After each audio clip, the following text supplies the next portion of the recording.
Hmm. Hi, I'm already live. Okay. Alright, I'm gonna get some water. Wow. Is that gonna stay? Okay. Whoop. So, I have been doing these live readings every day.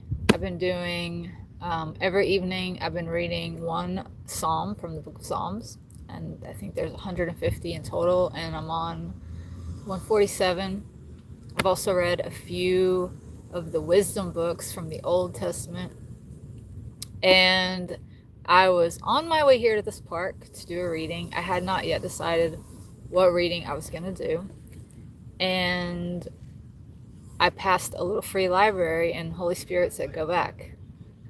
So I went back, and God is so cool. This is sitting on top of all of the books, the very top, the Apocrypha. So I'm going to read you the summary of what the Apocrypha is, and then I'm going to read the book of Solomon. Okay. The Apocrypha consists of the books that are found in the Greek version of the Jewish Bible, the Septuagint, the earliest complete version of the Bible we possess, but that were not included in the final canonical version of the Hebrew Bible. For this reason, they were called Apocrypha, the hidden or secret books. And while they formed part of the original King James Version of 1611, they are no longer included in modern Bibles. Yet they include such important works as the first book of Maccabees, the Wisdom of Solomon, Ecclesiasticus, and the stories of Susanna, Tobit, and Judith, and other works of great importance for the history of the Jews in the period between the rebuilding of the temple and the time of Jesus, and thus for the background of the New Testament. These works have also had a remarkable impact on writers and artists. Beyond this, they are often as powerful as anything in the canonical Bible. The translation into contemporary English is by Edgar J. Goodspeed. Okay, so let's find the Book of Solomon, the Wisdom of Solomon. And I believe this is roughly around 40 pages. Okay. The Wisdom of Solomon. Love uprightness, you who judge the land. Think of the Lord with goodness, and seek him with sincerity of heart. For he is found by those who do not try him, and is manifested to those who do not disbelieve him. For crooked reasonings separate from God, and when his power is tested, it exposes fools. For wisdom cannot enter a deceitful soul, or live in a body in debt to sin. For the Holy Spirit of instruction will flee from deceit, and will rise and leave an unwise reasoning, and be put to confusion at the approach of wrong. For wisdom is a kindly spirit, and will not acquit a blasphemer of what he says. For God is a witness of his heart, and a truthful observer of his mind, and a hearer of his tongue. For the Spirit of the Lord fills the world, and that which embraces all things knows all that is said. Therefore no one who utters what is wrong will go unobserved, nor will justice in its investigation pass him by. For there will be an inquiry into the designs of the ungodly, and the sound of his words will reach the Lord to convict him of his transgressions. For a jealous ear hears everything, and the sound of grumbling is not hidden. So beware of useless grumbling, and spare your tongue from slander. For no secret word goes for naught, and a lying mouth destroys the soul. Do not invite death by the error of your life, or incur destruction by the work of your hands. For God did not make death, and he does not enjoy the destruction of the living. For he created everything to exist, and the generative forces of the world are wholesome, and there is no poisonous drug in them. And the kingdom of Hades is not on earth, for uprightness is immortal. But ungodly men, by their acts and words, have summoned him. They thought him their friend and softened and made an agreement with him, for they are fit to belong to his party.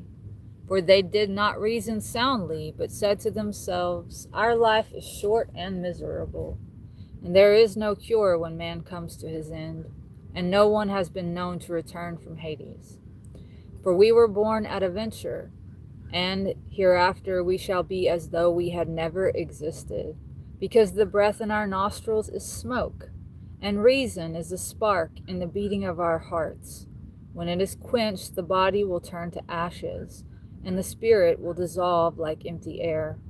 And in time our name will be forgotten, and no one will remember what we have done, and our life will pass away like the traces of a cloud, and be scattered like the mist pursued by the sun's rays and overcome by its heat. For our life is a fleeting shadow, and there is no way to recall our end, for it is sealed up and no one can bring it back. So come, let us enjoy the good things that exist, and eagerly make use of the creation as we did in our youth. Let us have our fill of costly wine and perfumes, and let us not miss the spring flowers. Let us crown ourselves with rosebuds before they wither. Let none of us miss his share in our revelry. Everywhere let us leave the signs of our gladness, for this is our portion, and this is our lot. Let us oppress the upright poor. Let us not spare the widow, or respect the venerable gray head of the aged. But let our strength be our law of uprightness, for weakness is proved useless. Let us lie in wait for the upright, for he inconveniences us and opposes our doings, and it reproaches us with our transgressions of the law, and charges us with sins against what we have been taught. He professes to possess knowledge of God, and calls himself a child of the Lord. We have found him a reproof of our thoughts. He is wearisome to us, even to see, for his life is not like others, and his ways are strange. He considers us counterfeit, and avoids our ways as unclean. He calls the end of the upright happy, and boasts that God is his Father. Let us see whether what he says is true, and let us test what will happen at his departure. For if the upright man is a son of God, he will help him and save him from the hands of his adversaries. Let us test him with insults and torture, so that we may learn his patience and prove his forbearance. Let us condemn him to a shameful death, for he will be watched over from what he says. So they reasoned, but they went astray. For their wickedness blinded them, and they did not know God's secrets, or hope for the reward of holiness, or recognize the prize of blameless souls. For God created man for immortality, and made him in the image of his own eternity. But through the devil's envy, death came into the world, and those who belong to his party experience it. But the souls of the upright are in the hand of God, and no torment can reach them. In the eyes of foolish people, they seem to die, and their decease was thought an affliction, and their departure from us their ruin. But they are at peace. For though in the sight of men they are punished, their hope is full of immortality, and after being disciplined a little, they will be shown great kindness. For God has tried them, and found them worthy of himself.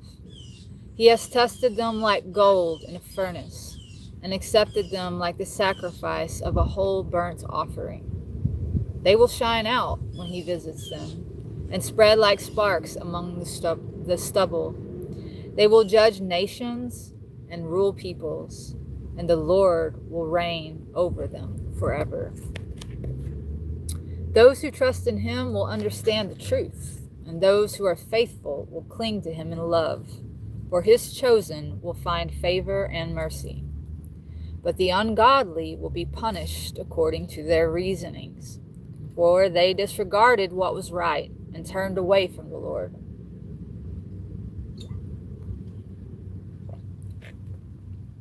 For the man who makes light of wisdom and instruction is wretched, and there is nothing in their hope, and their labors are unprofitable, and what they do is useless. Their wives are silly, and their children are bad. There is a curse on their birth. For happy is the barren woman who is undefiled, who has not experienced a sinful union. She will have fruit when God examines men's souls. And happy is the eunuch who has not transgressed the law with his hand, nor imagined wicked things against the Lord. For special favor shall be shown him for his faith, and a more delightful share in the Lord's sanctuary.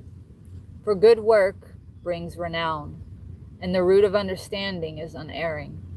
But the children of adulterers will not grow up, and the offspring of an illicit union will disappear. For if they are long-lived, they will be thought of no account. And at the last, their old age will be unhonored. If they die early, they will have no hope or comfort on the day of decision. For the fate of an unrighteous generation is hard. It is better to be childless but virtuous. For in the memory of virtue there is immortality. For it is recognized by both God and men. When it is present, men imitate it, and they long for it when it is gone. And it marches in triumph, wearing a wreath forever, victorious in the contest for prizes that are undefiled. But the numerous brood of the ungodly will be unprofitable, and with its base-born slips will not strike its roots deep, or establish a secure foundation. For though it flourishes with branches for a while, it stands insecurely and will be shaken by the wind, and uprooted by the force of the winds. The twigs will be broken off before they are grown, and their fruit will be useless, not ripe enough to eat, and good for nothing. For children born of unlawful slumbers will be witnesses to their parents' guilt when they are examined. But an upright man, if he dies before his time, will be at rest. For an honored old age does not depend on length of time, and it is not measured by the number of one's years. But understanding is gray hair for men, and a blameless life is old age. Because he pleases God well, he was loved by him, and while living among sinners, he was taken up. He was caught up, so that wickedness might not alter his understanding, or guile deceive his soul. For the spell of wickedness obscures what is good, and the instability of desire perverts the innocent mind.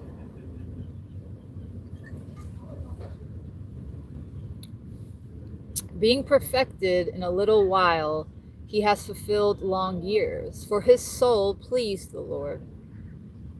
Therefore he hurried from the midst of wickedness. The people saw, yet did not perceive or take such a thing to heart. For favor and mercy are with his chosen, and he watches over his saints.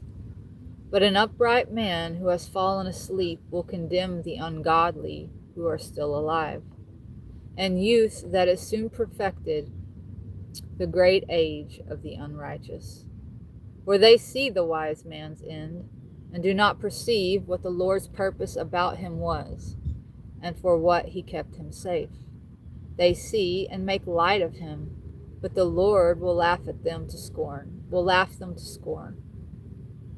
And afterward they will become a dishonored corpse, and be insulted among the dead forever. He will burst them open, dumb and swollen, and will shake them from their foundations. And they will be utterly dried up, and they will suffer anguish, and the memory of them will perish. They will come like cowards at the reckoning up of their sins, and their transgressions will convict them to their face. Then the upright man will stand with great boldness, face to face with his oppressors, and with those who set his labors at naught. They will be dreadfully dismayed at the sight, and amazed at the unexpectedness of his deliverance. They will talk to themselves in repentance. And in their distress of mind they will groan and say, "This is the man we fools once laughed at, and made a byword of reproach. We thought his life was madness, and his end dishonored. How did he come to be reckoned among the sons of God, and why is his lot among the saints?" Then we must have wandered from the true way, and the light of uprightness did not light us, and the sun did not rise upon us. We were full of paths of lawlessness and destruction, and traveled through trackless deserts. But we did not recognize the Lord's road. What good did our arrogance do us? And what have wealth and ostentation done for us? They have all passed away like a shadow, and like a messenger running by, like a ship crossing the billowing water. And when it is gone, there is no track to be found, or path of its keel in the waves. Or as when a bird flies through the air, it leaves no sign of its passage. The light air, whipped by the beat of its wings, and torn apart by the force of its speed, is traversed as its wings move, and afterward no sign of its passage is found there. Or as when an arrow is shot at a mark, the air is pierced and immediately returns to itself, so that its course is unknown. So we also, as soon as we were born, ceased to be, and had no sign of virtue to show, but were consumed in our wickedness. For the ungodly man's hope is like chaff carried by the wind, and like hoarfrost driven away by a storm, it is dissipated like smoke before the wind, and passes by like the memory of a stranger who stays but a night. But the upright live forever, and their reward is with the Lord, and the Most High takes care of them. Therefore they will receive the glorious kingdom and the beautiful diadem from the Lord's hand. For he will cover them with his right hand and shield them with his arm. He will take his jealousy for his armor, and will make creation his weapons to repulse his foes. He will put on uprightness for a corset, and wear unfeigned justice for a helmet. He will take holiness for an invisible shield, and sharpen his stern anger for a sword. And with him the word will go to war against the madmen. Well-aimed flashes of lightning will fly, and will leap to the mark from the clouds, as from a well-bent bow. And from a catapult hailstones full of wrath will be hurled. The water of the sea will be angry with them, and the rivers will roll relentlessly over them. A mighty wind will oppose them and winnow them like a tempest, and lawlessness will lay waste the whole earth, and wrongdoing overturn the thrones of princes. Listen, therefore, kings, and understand. Learn this, judges of the ends of the earth. Pay attention, rulers of the people, who boast of multitudes of nations. For your dominion was given you from the Lord, and your sovereignty from the Most High. He will examine your works and inquire into your plans. For though you are servants of his kingdom, you have not judged rightly, or kept the law, or followed the will of God. He will come upon you terribly and swiftly, for a stern judgment overtakes those in high places. For the humblest man may be forgiven through mercy, but the mighty will be mightily tested. For the Lord of all will show no partiality, and will not respect greatness, for it was he who made small and great, and he takes thought for all alike. But a rigorous inquiry is in store for the powerful. My words are addressed to you, therefore, you monarchs. so that you may learn wisdom and not go astray. For those who observe holy things in holiness will be made holy, and those who are taught them will have a defense to offer. So desire my words, long for them, and you will be instructed. Wisdom is bright and unfading, and she is easily seen by those who love her, and found by those who search for her. She forestalls those who desire her by making herself known first. The man who rises early to seek her will not have to toil, for he will find her sitting at his gates. For to think of her is the highest understanding, and the man who is vigilant for her sake will soon be free from care. For she goes about in search of those who are worthy of her, and she graciously appears to them in their paths, and meets them in every thought. For the truest beginning of her is the desire for instruction, and concern for instruction is love of her, and love for her is the observance of her laws, and adherence to her laws is assurance of immortality, and immortality brings men near to God. So the desire for wisdom leads to a kingdom. If therefore you take pleasure in thrones and scepters, monarchs of the people, honor wisdom, so that you may reign forever. But what wisdom is and how she came to be, I will declare, and I will not hide these secrets from you. But I will trace her out from the beginning of creation, and make the knowledge of her clear. And I will not pass by the truth. I will not travel with futile envy, for it cannot associate with wisdom. The multitude of the wise is the salvation of the worlds, and a prudent king is the stability of his people. So be instructed by my words, and you will be benefited. I, too, am a mortal man like all men, and a descendant of that first formed man who sprang from the earth. And I was shaped into flesh in my mother's womb, solidified in blood in 10 months, for man's seed and the pleasure of marriage. And when I was born, I breathed in the common air and fell on the kindred earth, giving the same first cry as all the rest. I was carefully wrapped up and nursed, for no king has any other beginning of existence. But all men have one entrance upon life and the same way of leaving it. Therefore I prayed, and understanding was given me. I called, and the spirit of wisdom came to me. I preferred her to scepters and thrones, and I thought wealth of no account compared with her. I did not think a priceless stone her equal, for all the gold in her presence is just a little sand, and silver is no better than mud before her. I loved her more than health and good looks, and I preferred her even to light, and her radiance is unceasing.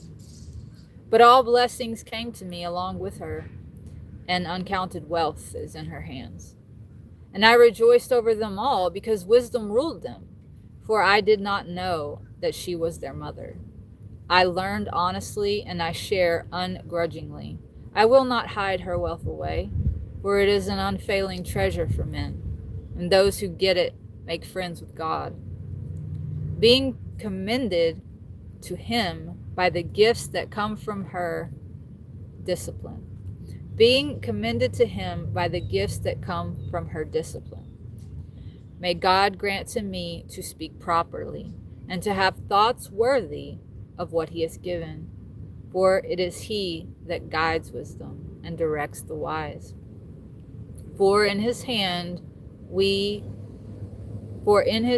are we and our words, all understanding and knowledge of trades. For it is he that has given me unerring knowledge of what is, to know the constitution of the world and the working of the elements, the beginning and end and middle of periods of time, the alternations of the solstices and the changes of the seasons, the cycles of the years and the positions of the stars, the natures of animals and the dispositions of wild beasts, the powers of spirits and the designs of men, the varieties of plants and the virtues of roots. All that was secret or manifest I learned from wisdom, the fashioner of all things taught me. For wisdom, the fashioner of all things taught me.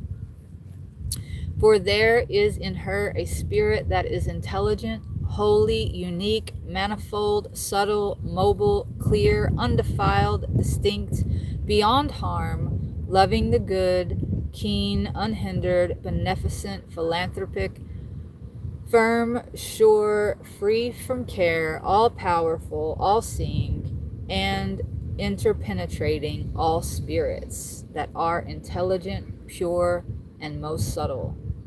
For wisdom is more mobile than any motion, and she penetrates and permeates everything, because she is so pure. For she is the breath of the power of God, and a pure emanation of his almighty glory.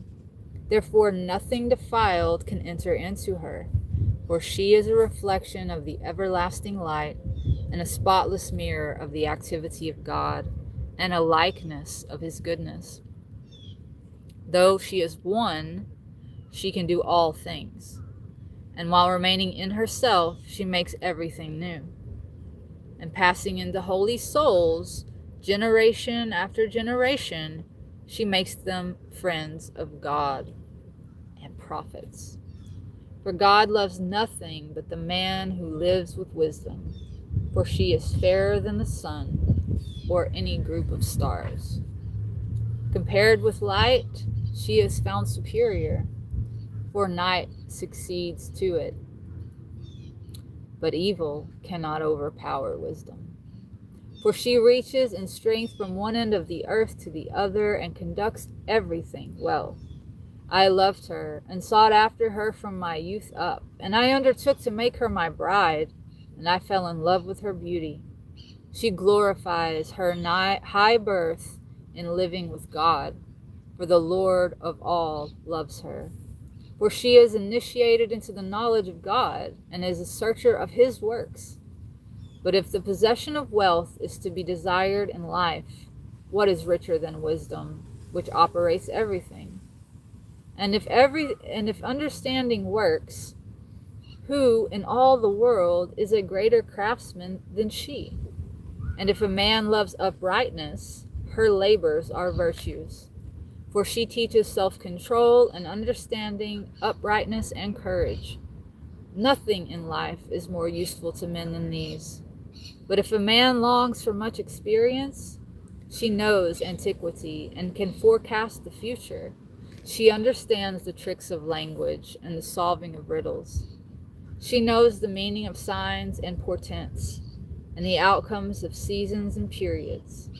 So I decided to bring her to live with me, knowing that she would give me good counsel and encouragement in cares and grief. Because of her, I will have glory among the multitude and honor with the elders, though I am young. I will be found keen in judgment, and I will be admired in the presence of monarchs. When I am silent, they will wait for me to speak, and when I speak, they will pay attention. And if I talk at some length, they will put their hands over their mouths. Because of her, I will have immortality, and leave an everlasting memory to those who come after me. I will govern peoples, and nations will be subject to me. Dread sovereigns will be frightened when they hear of me. Among the people I will appear good, and in war brave. When I enter my house, I will find rest with her, for intercourse with her has no bitterness, and living with her no grief, but gladness and joy. When I considered these things with myself and reflected in my mind that in kinship with wisdom there is immortality, and in her friendship there is pure delight, and unfailing wealth in the labors of her hands, and understanding in the experience of her company, and glory in sharing in her words, I went about seeking how to win her for myself. I was a well-formed child, and a good soul fell to me, or rather, I was good and entered an undefiled body. But I perceived that I could not win her unless God gave her to me. And this too came of understanding to know from whom the favor came. I appealed to the Lord and besought him, and said with all my heart, God of my forefathers and merciful Lord, who created all things by your word, and by your wisdom formed man to rule over the creatures you had made, and manage the world in holiness and uprightness, and pass judgment in rectitude of soul, give me the wisdom that sits by your throne, and do not reject me as unfit to be one of your servants. For I am your slave and the son of your maidservant, a man weak and short-lived, and inferior in my understanding of judgment. For even if one among the sons of men is perfect, if the wisdom that comes from you is lacking, he will count for nothing. You have chosen me out to be king of your people, and to be judge of your sons and daughters. You told me to build a sanctuary on your holy mountain, and an altar in the city where you dwell, a copy of the holy tent which you prepared in the beginning. And with you is wisdom, which knows your works, and was present when you made the world, and understands what is pleasing in your sight, and what is in accord with your commands. Send her forth from the holy heavens, and dispatch her from your glorious throne to be with me in toil, so that I may know what is pleasing to you. For she knows and understands all things, and she will guide me with good sense in my actions, and will guard me with her splendor. Then my doings will be acceptable, and I will judge your people uprightly, and be worthy of the throne of my Father. For what man can know the counsel of God, or who can decide what the Lord wills? For the calculations of mortals are timid, and our designs are likely to fail. For a perishable body weighs down the soul, and its earthly tent burdens the thoughtful mind. We can hardly guess at things upon the earth, and we have hard work finding the things that are just at hand. But who has tracked out the things in heaven? And who has learned your counsel unless you gave him wisdom and sent your Holy Spirit from on high? So the paths of those who were on the earth were straightened, and men were taught the things that pleased you, and were saved by wisdom. It was she that protected the first formed Father of the worlds in his loneliness after his creation, and rescued him from his transgression, and gave him strength to master all things. And when an unrighteous man abandoned her in his anger, he perished in his fratricidal rage. When the earth was deluged because of him, wisdom again saved the upright man, steering him with a cheap piece of wood. It was she that, when the nations were confused in their wicked conspiracy, recognized the upright man and preserved him blameless before God, and kept him steadfast against having pity on his child. When the ungodly were perishing, she saved an upright man who fled from the fire that descended on the 5 towns. To their wickedness, a smoking waste still bears lasting witness, as do trees that bear fruit that never ripens, and a pillar of salt that stands as a memorial of an unbelieving soul. For because they passed by wisdom, they were not only made incapable of recognizing what was good, for because they passed wisdom by, they were not only made incapable of recognizing what was good, but also left behind them to life a memorial of their folly, so that their faults could not pass unnoticed. But wisdom delivered those who served her from their troubles. An upright man who was a fugitive from a brother's wrath, she guided in straight paths. She showed him God's kingdom and gave him knowledge of holy things. She made him prosper in his toils and increased the fruit of his labors. When those who oppressed him were covetous, she stood by him and made him rich. She protected him from his enemies and kept him safe from those who lay in wait for him, and decided his hard contest in his favor, so that he should know that godliness is stronger than anything. When an upright man was sold, she did not abandon him, but delivered him from sin. She went down into the pit with him, and she did not leave him in prison, until she brought him the scepter of a kingdom and power over those who lorded it over him.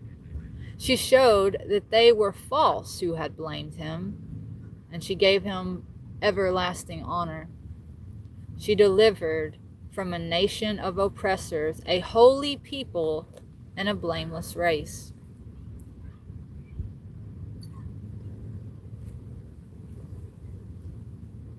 She entered the soul of a servant of the Lord and withstood all-inspiring kings with portents and signs. She paid to holy men a reward for their toils. She guided them along a wonderful way and became a shelter for them in the daytime and a flame of stars at night.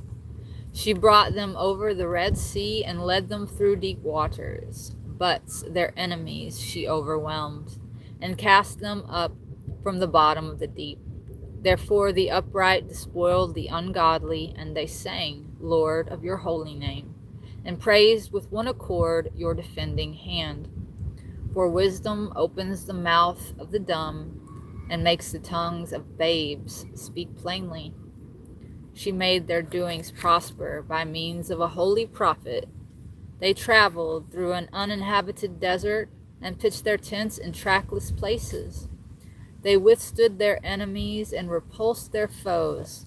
They grew thirsty and called upon you. And water was given them out of a rocky cliff, and a cure for their thirst out of the hard stone. For the means by which their enemies were punished benefited them in their time of need. Instead of the fountain of an ever-flowing river stirred up with filthy blood, as a rebuke for the decree to kill the babes, you gave them plenty of water in a way unlooked for, showing through their thirst at that time how you punished their adversaries. For when they were tried, although they were only disciplined in mercy, they learned how the ungodly were tormented when they were judged in wrath. For these you tested like a father, warning them, but those you examined like a stern king, condemning them. Whether absent or present, they were harassed alike, for a double grief seized them, and groaning over the memory of the past. For when they heard that through their punishments the others were benefited, they felt it was the Lord. For the man who had long before been cast forth and exposed, and in whom they had rejected with scorn, as events resulted, they admired, when they felt thirst in a different way from the upright.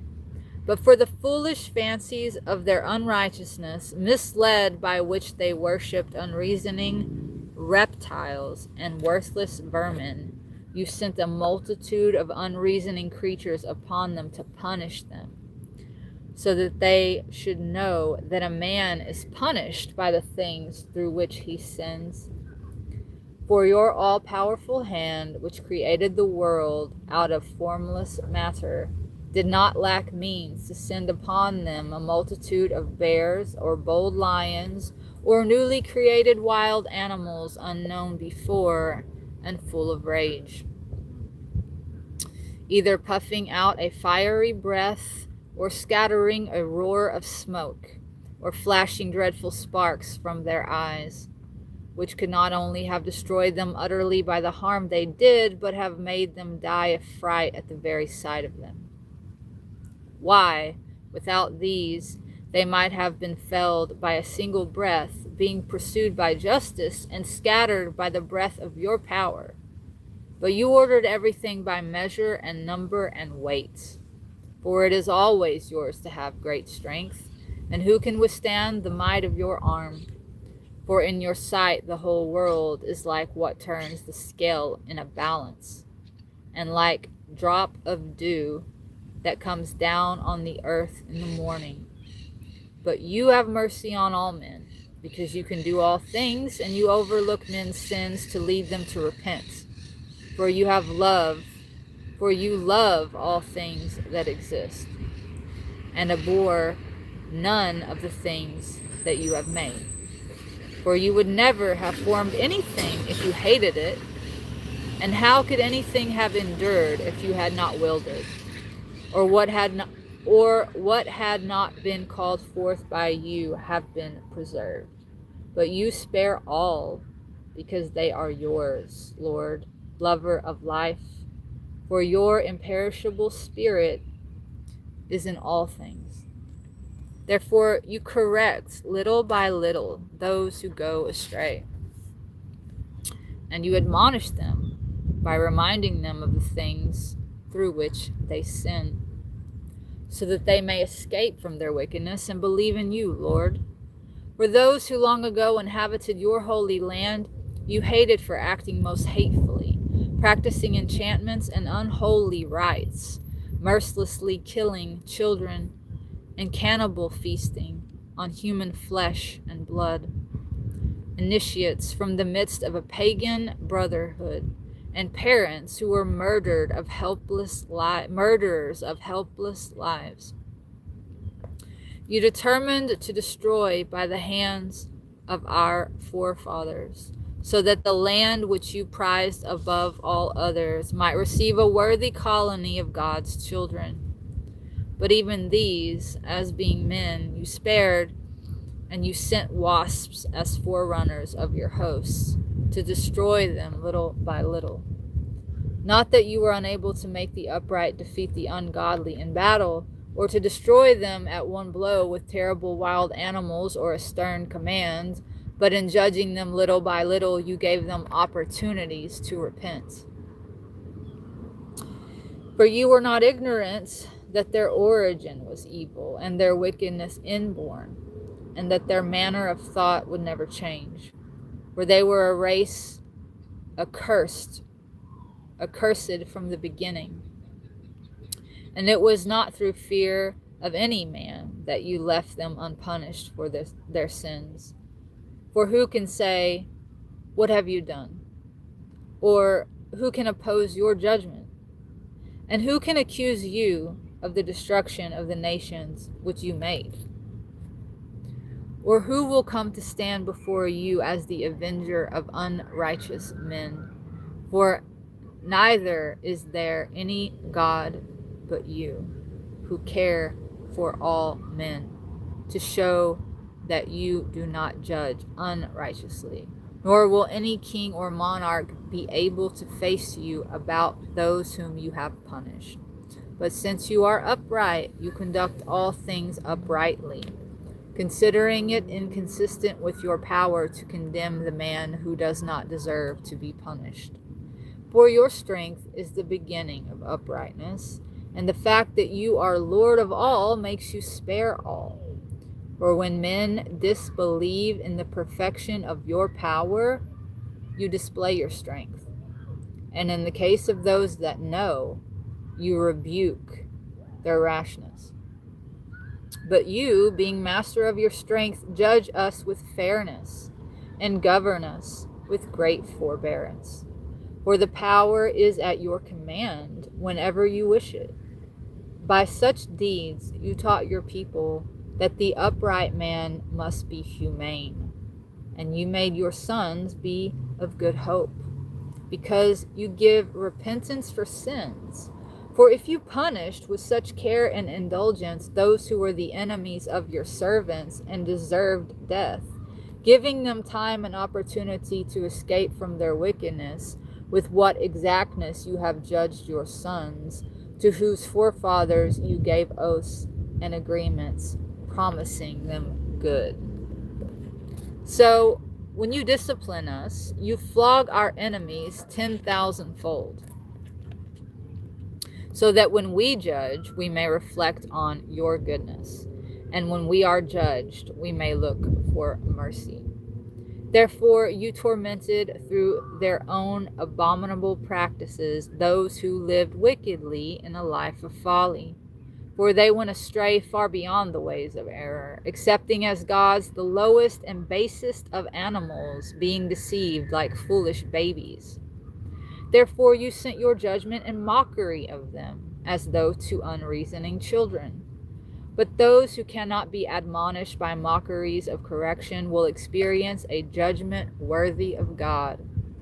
For because through what they suffered they became indignant at those whom they considered gods, being punished by means of them, they saw and recognized as the true God him who they had before refused to know. Therefore the very height of condemnation overtook them. For all men are foolish by nature, and had no perception of God. And from the good things that were visible, they had not the power to know him who is, nor through paying attention to his works did they recognize the workman. But either fire, or wind, or swift air, or the circles of the stars, or rushing water, or the heavenly luminaries, the rulers of the world, they considered God. And if through delight in their beauty they supposed that these were gods, let them know how far superior is the Lord of these. For the originator of beauty created them. But if it was through awe at their power and operation, let them conclude from them how much mightier he who formed them is. For from the greatness and beauty of what is created, the originator of them is correspondingly perceived.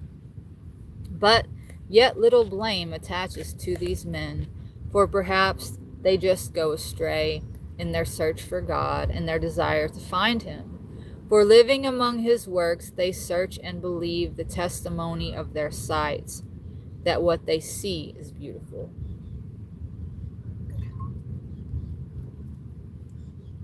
But again, even they are not to be excused. For if they had power to know so much that they could try to make out the world, why did they not sooner find the Lord of all of this? For they are miserable, and their hopes are set on the dead, who have called the works of men's hands gods. Gold and silver, the subject of art, and likeness of animals, or useless stone, worked by some ancient hand.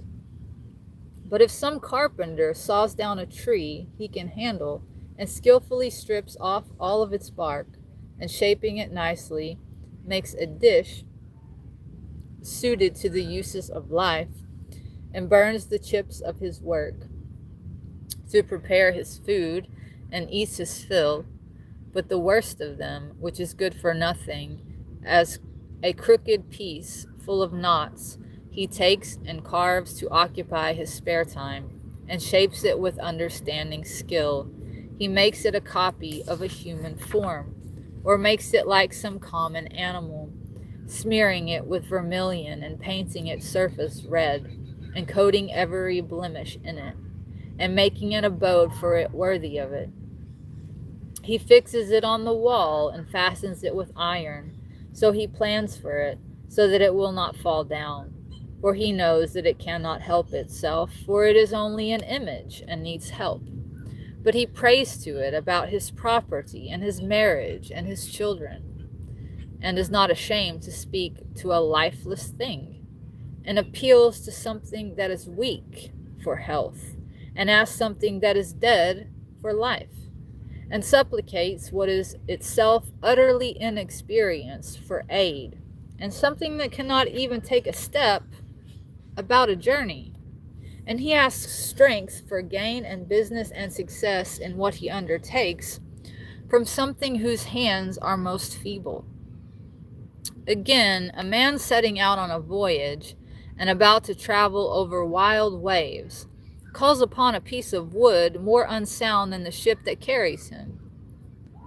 For it was designed through the desire for gain, and wisdom was the craftsman that built it. And your providence, Father, pilots it.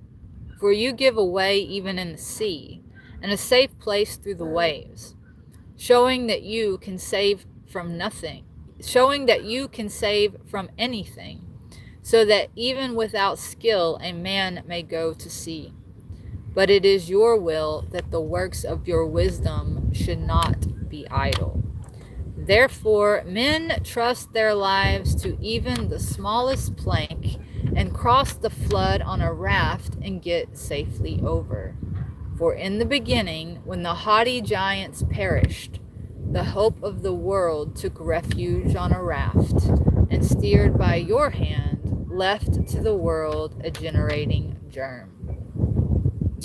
For blessed is wood through which uprightness comes. But what is made with hands is accursed, along with the man who made it, because he shaped it. And what was perishable was called a god. For the ungodly man and his ungodliness are equally hateful to God. For what is done must be punished with the man who did it. Therefore, there will be an examination of the idols of the heathen.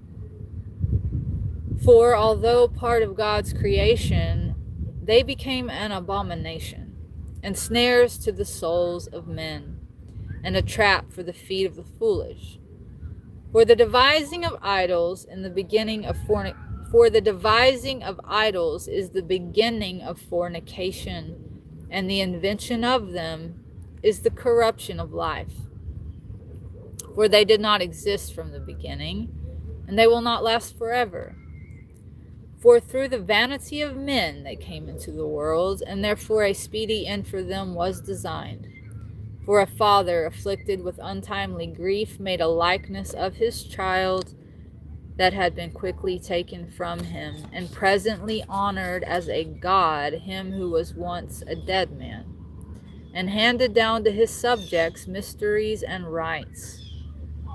Then the ungodly practice, strengthened by time, came to be observed as a law, and by the orders of monarchs carved images were worshipped. And when men could not honor them in their presence because they lived far away, they imagined how they looked far away, and made a visible image of the king they honored, so as by their zeal to flatter the absent one as though he were present. But the ambition of the artist stimulated even those who did not know the subject to intensified worship. For he, perhaps wishing to gratify someone in authority, elaborated the likeness by his art into greater beauty.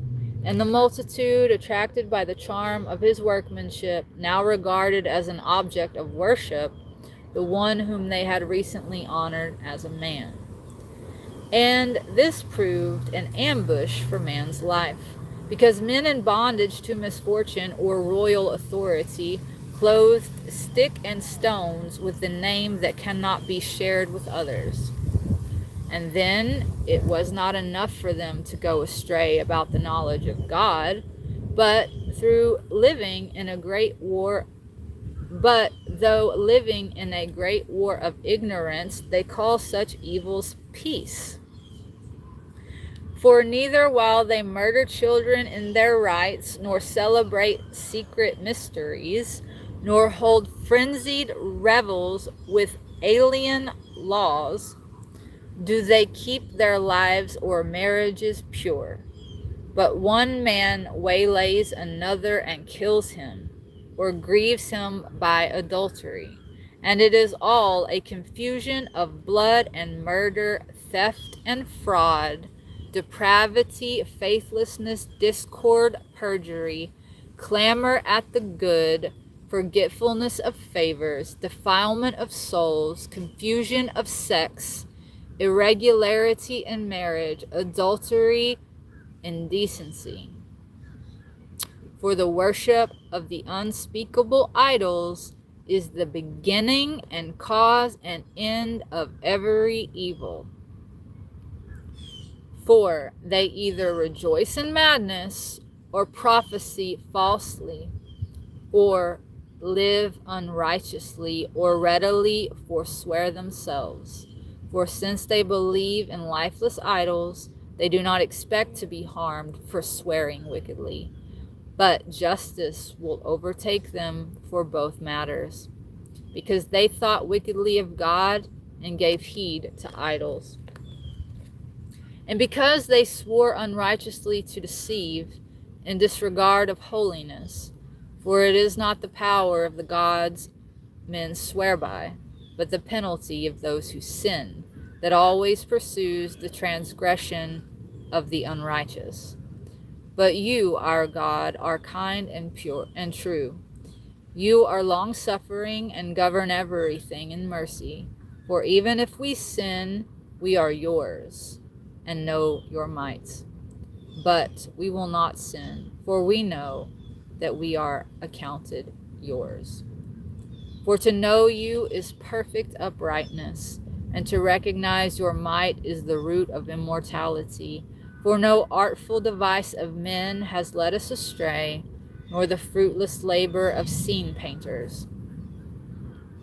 A figure smeared with varied colors, the appearance of which leads to desire in fools, and they long for the lifeless form of a dead image. Lovers of evil and deserving of such hopes are those who make them, and those who feel desire for them, and those who worship him. For a potter, molding the soft earth, laboriously shapes each object for our use. Why, from the same clay he forms dishes to serve clean purposes, and those of the opposite kind all alike. But of what use shall be made of either? The potter is the judge. And with misdirected toil he shapes a futile god out of the same clay. And having shortly before sprung from the earth, after a little goes to that from which he was taken, when he is called upon to return the soul that was lent to him.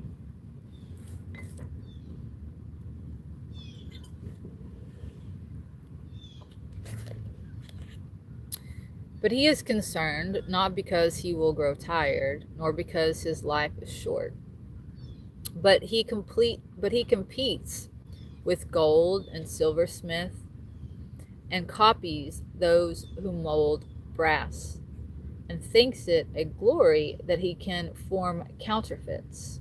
His heart in ashes, and his hope cheaper than dirt, and his life more worthless than clay. For he has not recognized the one who formed him, and inspired him with an active soul, and breathed into him the breath of life.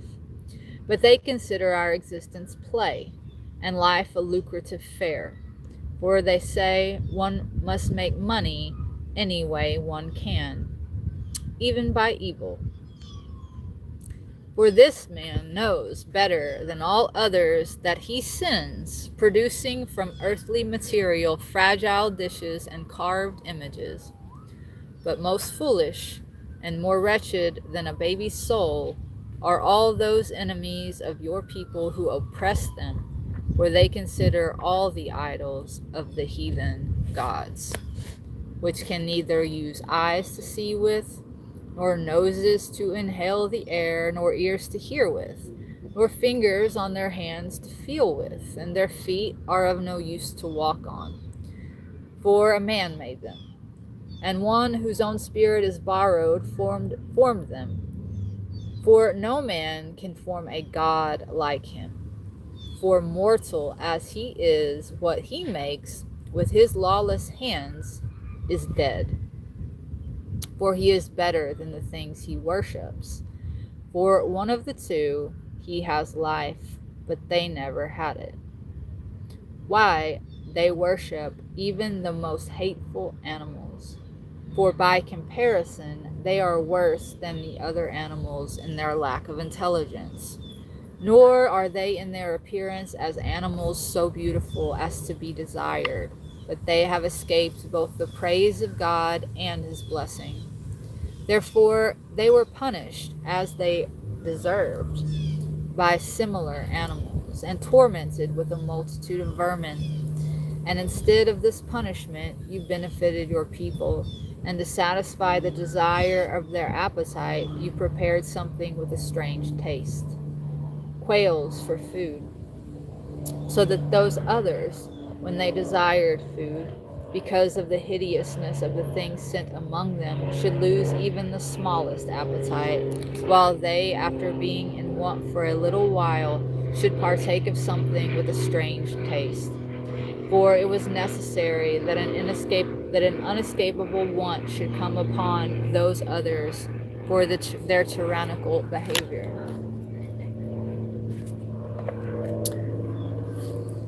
But these should only be known by their enemies. But these should only be known how their enemies were tormented. For when the terrible fury of wild animals came upon them, and they were perishing by the bites of wriggling snakes, your wrath did not continue to the uttermost.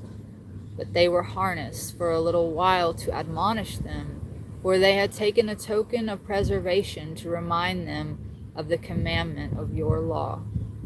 For the one who turned toward it was saved not because of what he saw, but because of you, who are the preserver of all. And by this you persuaded our enemies that you are the one who saves from every evil. For they were killed by the bites of locusts and flies, and no cure was found for their life, for they deserved to be punished by such means. But not even the teeth of venomous serpents could overcome your sons, for your mercy came to help them and healed them. For it was to remind them of your oracles that they were stung, and they were quickly delivered, to keep them from falling into deep forgetfulness, and becoming sundered from your kindness. For it was no plant or plaster that cured them, but your word, Lord, that heals all men. For you have power over life and death, and you take men down to the gates of Hades and bring them up again.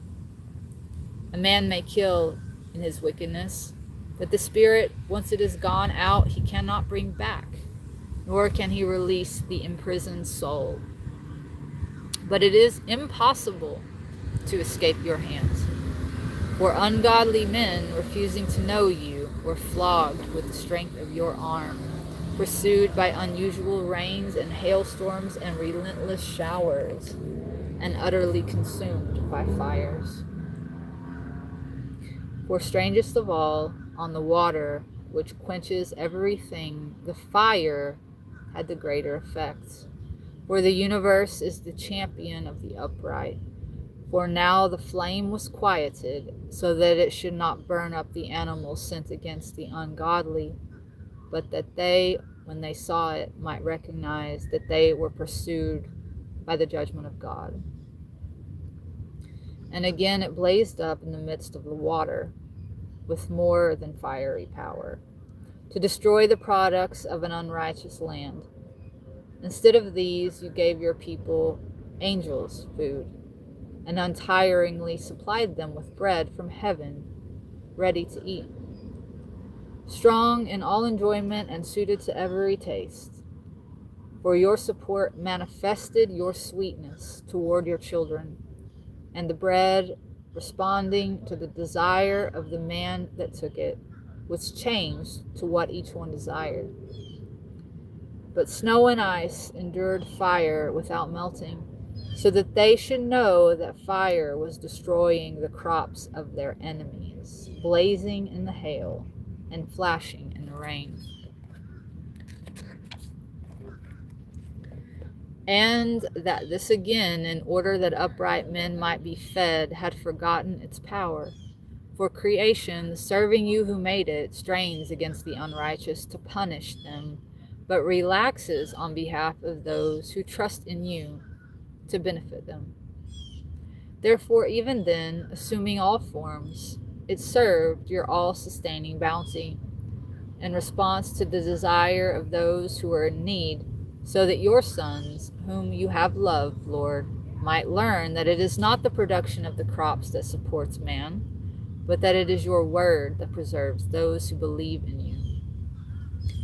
For what the fire could not destroy melted away when it was simply warmed by a fleeting sunbeam, so that it might be known that we must rise before the sun to give you thanks, and appeal to you at the rising of the light.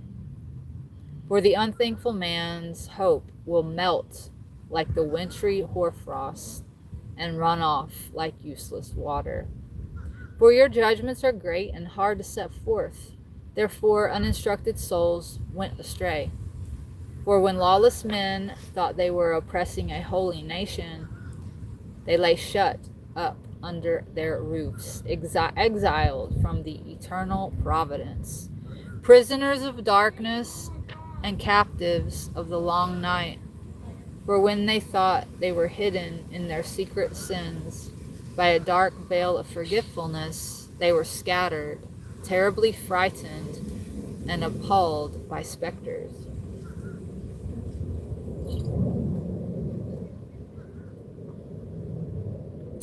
For even the inner chamber that held them did not protect them from fear, but appalling sounds rung around them, and somber ghosts appeared with gloomy faces, and no fire was strong enough to succeed in giving them light, nor could the bright flames of the stars undertake to illuminate that hateful night.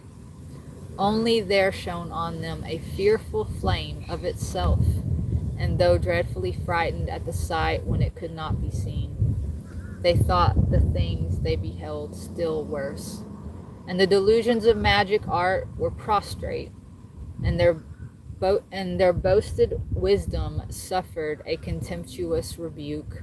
For those who claimed to drive away fears and troubles from sick souls were sick themselves with ridiculous fear. For if nothing alarming frightened them, yet scared by the creeping of vermin and the hissing of reptiles, they died of fright, refusing to look even upon the air, which could not be escaped from any side. For wickedness is a cowardly thing, condemned by a witness of its own, and being distressed by conscience, has always exaggerated hardships. For fear is nothing but the giving up of the reinforcements that come from reason,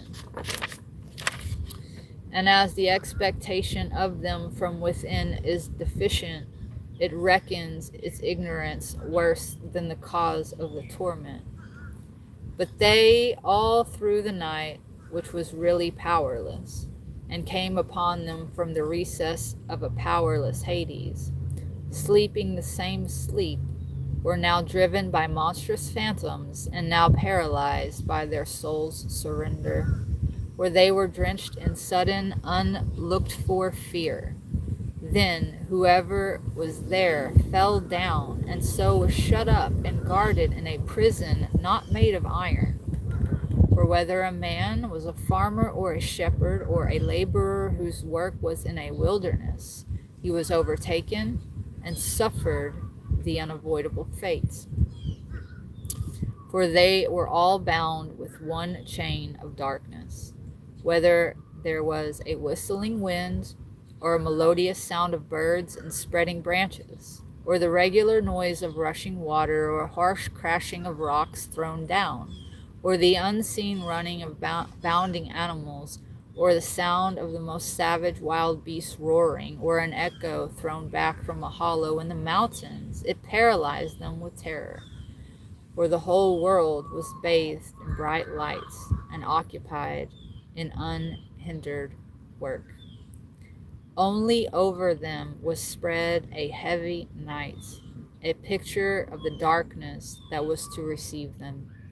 But heavier than the darkness were they to themselves. But your holy ones enjoyed a very great light.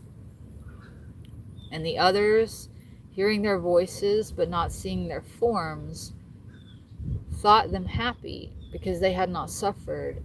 But they were thankful because the others, though they had before them wrong, did not hurt them, and prayed to be separated from them. Therefore you provided a blazing pillar as guide on their unknown journey, and an unharmful son for their honorable exile, where they deserved to be deprived of light and imprisoned in darkness, who had kept your sons shut up, through whom the imperishable light of the law was to be given to the world. When they plotted to kill the babies of the holy ones, though one child had been exposed and saved, to rebuke them, you took from them a multitude of their children and destroyed them altogether in a mighty flood. That night was made known to your forefathers beforehand, so that they should know certainly what oaths they had believed and rejoice. The preservation of the upright and the destruction of their enemies were expected by your people. For in punishing their adversaries, you called us to you and glorified us. For in secret, the holy children of good men offered the sacrifice, and with one accord agreed to the divine law that they should share alike the same blessings and dangers.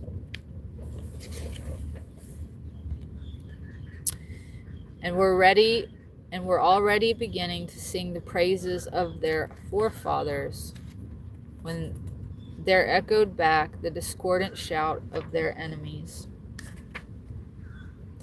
And the piteous sound of lamentation for children spread abroad. But slave was punished with master with the same penalty, and the commoner suffered the same as a king. And all of them together under one form of death had countless corpses. For those who were alive were not even enough to bury them. For in one instant their most valued children were destroyed. For though they disbelieved in everything because of their enchantments, when the firstborn were destroyed, they acknowledged that the people was God's son. For when gentle silence enveloped everything, and night was midway of her swift course, your all-powerful word leaps from heaven, from royal throne, a stern warrior, into the midst of the doomed land, carrying for a sharp sword your undisguised command, and stood still, and filled all things with death, and touched heaven, but walked upon the earth. Then suddenly apparitions and dreadful dreams startled them, and unlooked-for fears assailed them, and one thrown here, half dead, another there, showed why they were dying. For the dreams that had alarmed them warned them of it, so that they should not perish without knowing why they suffered. But the experience of death affected the upright also, and a multitude were destroyed in the desert. But the wrath did not continue long. For a blameless man hurried to fight in their defense, bringing the great shield of his ministering prayer and the propitiation of incense. He withstood that wrath and put an end to the disaster, showing that he was a servant of yours. But he overcame that anger not by bodily strength, nor by force of arms, but by his word he subdued the chastiser, when he appealed to the oaths and agreements given to the forefathers. For when the dead had already fallen on one another in heaps, he stood between and cut the wrath short, and cut off its way to the living.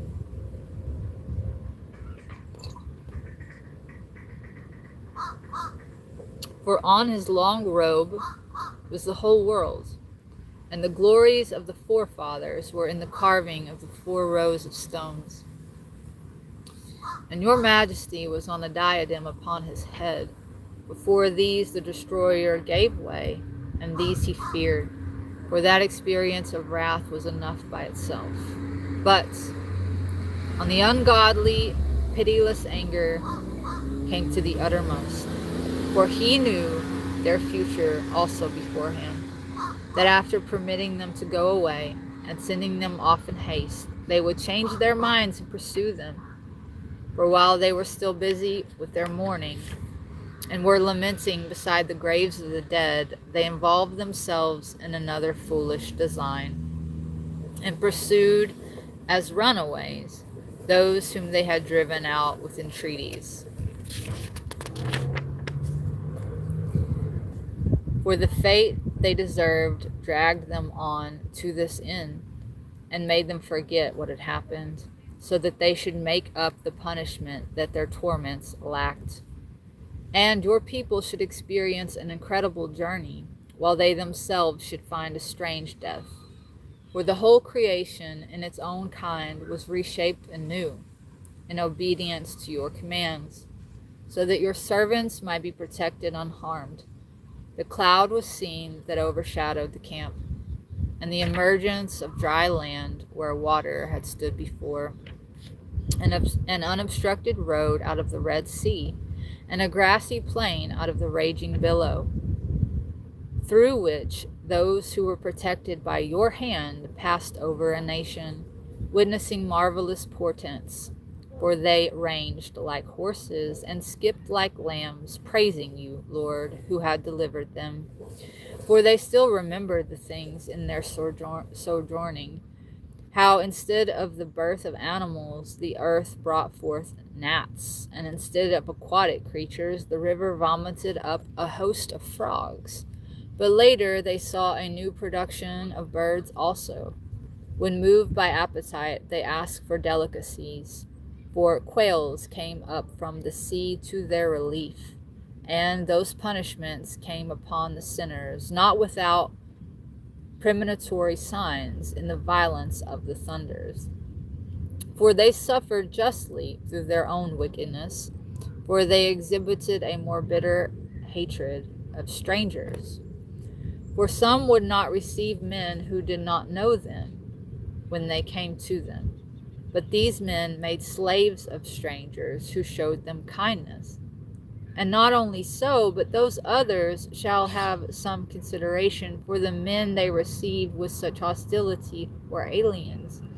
But these men, though they had welcomed them with feasting, afflicted those who had already shared the same rights with them with dreadful labors. And they were stricken with loss of sight too, like those others at the upright man's door. When surrounded with yawning darkness, each one sought the way through his own doors. For the elements changed in order with one another, just as a harp, the notes vary the character of the time, yet keep the pitch, as one may accurately infer from the observation of what happened. For land animals were turned into water creatures, and swimming things changed to the land. Fire retained its power in water, and water forgot its quenching property. Contrariwise, flames did not wither the flesh of perishable animals that walked about among them, nor was the easily melting ice-like kind of immortal food melted. For in everything you, Lord, magnified and glorified your people, and you did not neglect them, but stood by them at every time and place. Okay, that's that. That was the Wisdom of Solomon in the Apocrypha, translated by Edgar J. Goodspeed. Amen.